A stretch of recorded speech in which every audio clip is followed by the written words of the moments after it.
Good morning, students. Today we are going to see the topic 2 of part 1 of unit 1, security approaches and principles or goals of security. Security approaches. So there are different approaches to provide security to your system. There are 3 types of security approaches: security as prevention, security as control, and security as resilience. So what do you mean by security as prevention? So as we already know, for anything, prevention is always better than cure. So this approach seeks to prevent the threat from arising by addressing what is the underlying cause of the threat, and it tries to prevent that particular threat. As we already know, threat is nothing but a possible danger that might occur in a system.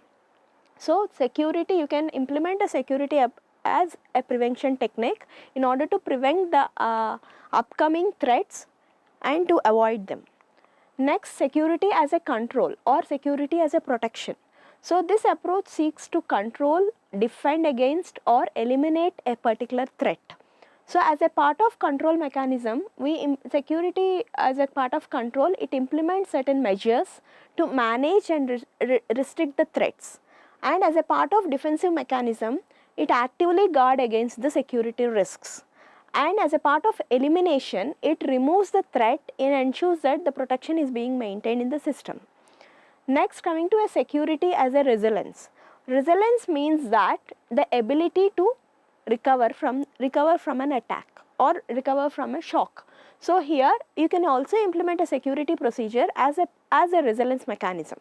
So when the threats cannot be controlled or they cannot be eliminated, then obviously the threats, it might cause a damage to your system or the data. So in that case, you implement the security mechanism as a resilience, which focuses on the ability to bounce back and recover from your threats or shocks. And similarly, it is most concerned about the flexibility and adaptability. Next, coming to a very important topic of unit 1, which are nothing but the principles, or you can also call them as the goals. What are the main principles of security that you implement, or what are the main goals of security? So here there are 6 major principles of security. First one is a confidentiality, second is the integrity, the third one is the authentication, fourth one is a non-repudiation, and fifth is the access control, and finally the availability.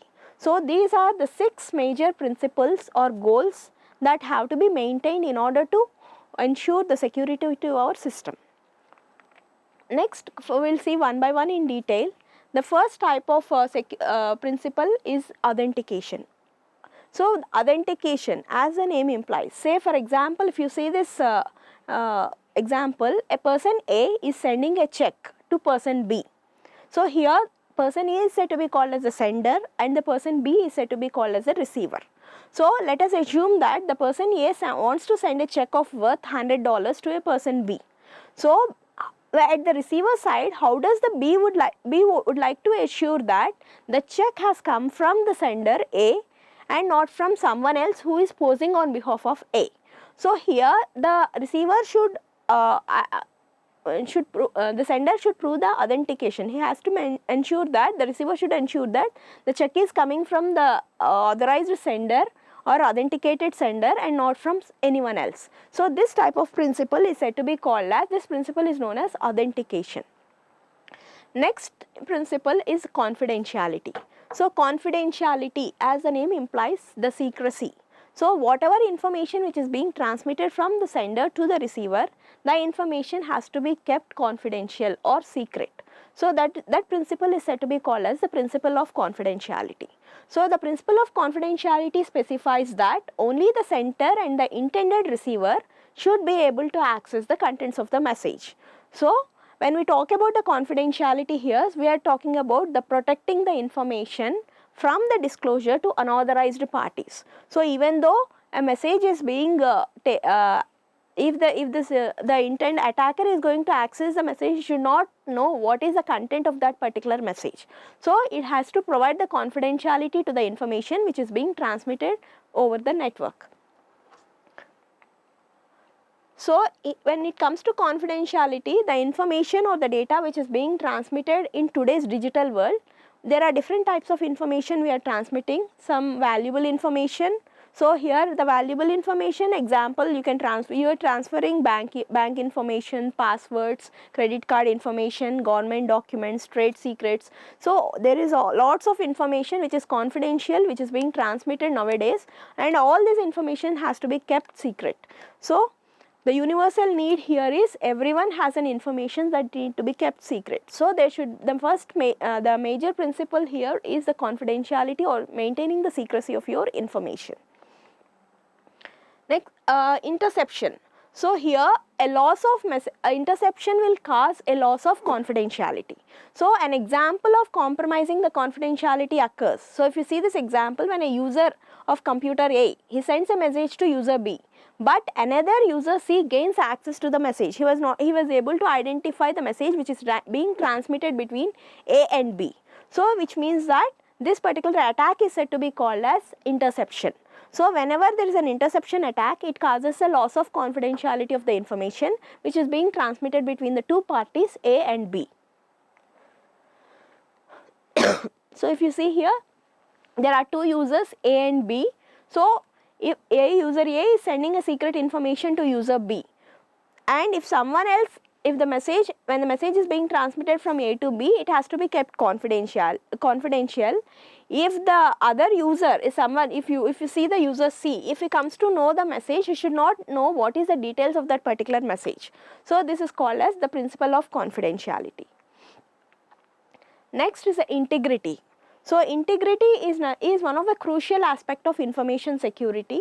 So for example, if you are sending an online money transfer of 100 rupees, so but the information was tampered, it was attacked by an attacker, and he changed that particular information, online money transfer of 100 rupees to 1000 rupees, which means that integrity, this type of attack is said to be called as a modification attack. Whatever message which is being transmitted from the sender to the receiver is being modified by a third party or an attacker during the transmission of the message. So this type of attack is called modification. So this is one of its serious threat to data integrity. So if the modification attack leads to threat of data integrity. So when a modification occurs, it causes a loss of message integrity, and it also compromises the trustworthiness of your message and the accuracy of your message. So integrity of information refers to protecting your information from being modified by unauthorized parties. Here when you talk about modification, it can be done by authorized parties, that is nothing but your sender or a receiver, but apart from that, no other party or no other user is allowed to modify the information. So you need to protect your information from being modified by unauthorized parties, that is called as integrity. So this is very crucial because information only has its value when it is correct. It has to be transferred correctly. When your integrity is being compromised, the consequences will be severe. So you have to provide integrity to your information which is being transmitted over the network.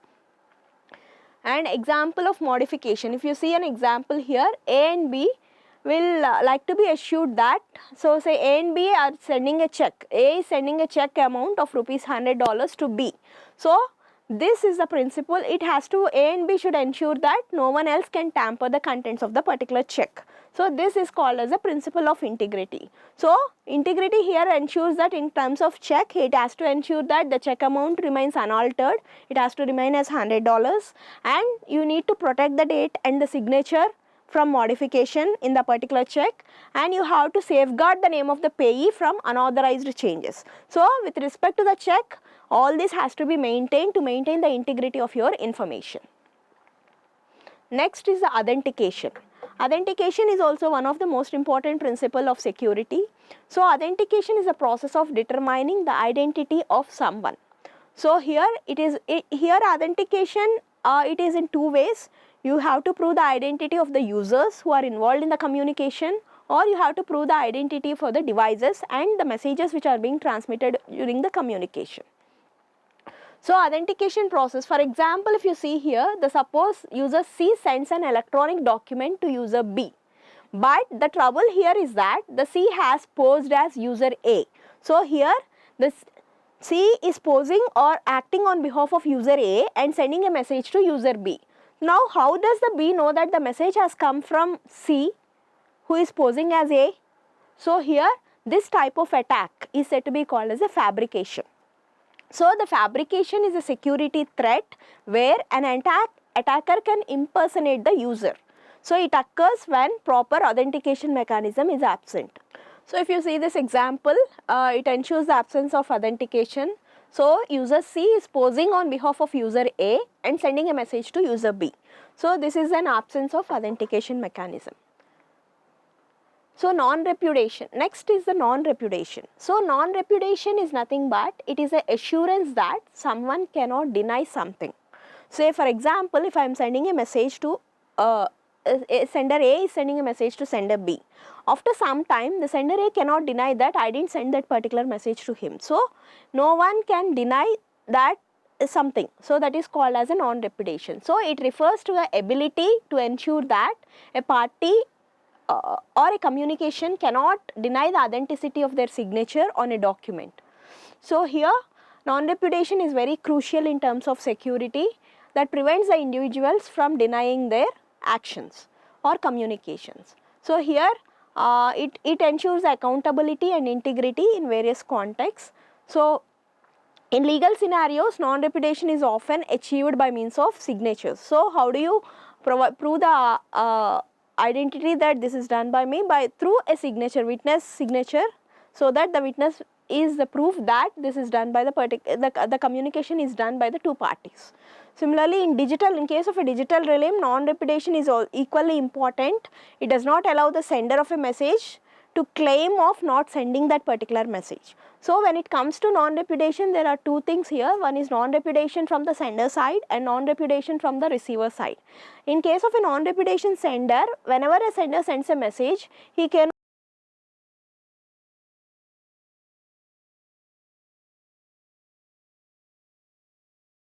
message has been received by the receiver. After some time, he cannot deny that I didn't receive the message. So that is about non-repudiation at the sender and the receiver side. So here, if you see, this is an establishment of non-repudiation. I never sent that message which you claim has received. So the sender is claiming that he didn't send the message. Next, the next principle is access control. So access control is a security technique that determines who should be able to access what in terms of resources. So here it can be a physical access control or a logical access control. In terms of a physical access control, the physical resources like campuses, buildings, rooms, physical IT infrastructure, everything.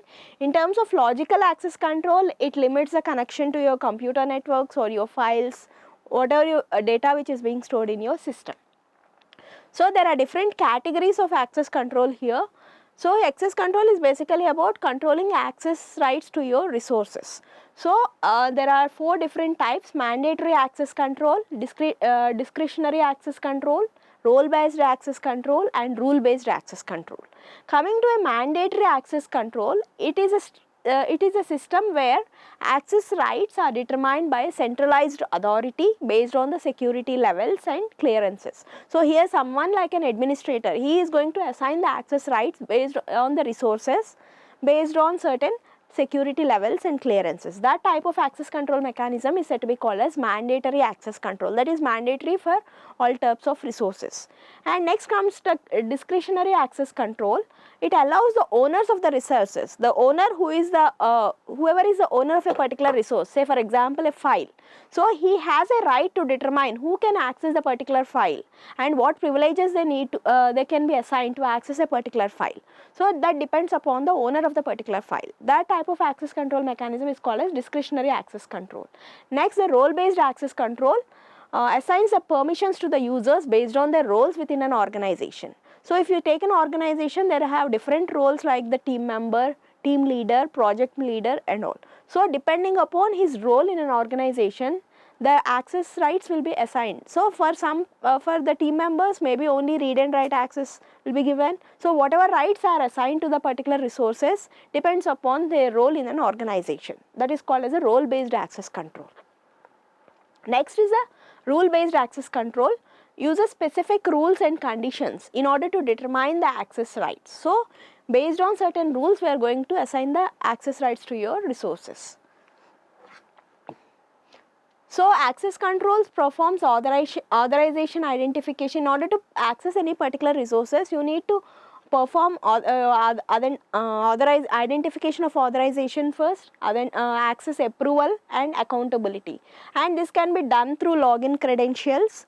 So where you can access them using a passwords or your PIN numbers or biometric scans, or else physical or electronic keys. So these are different ways you can access your resources. So access control is all about specifies and controls who can access what. Next, availability. Next principle is availability. Availability of information refers to ensuring that authorized persons are able to access the information when needed. So here the information should be available to the right person at the right time. That is all about availability.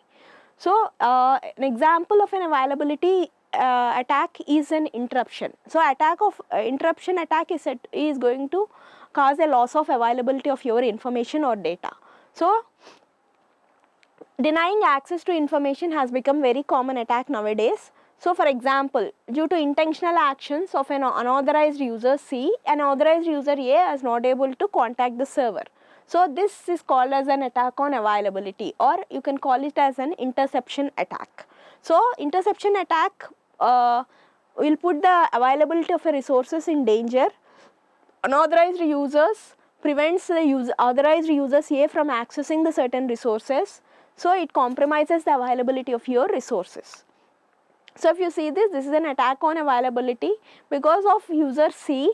The user A is not able to access the server which is B.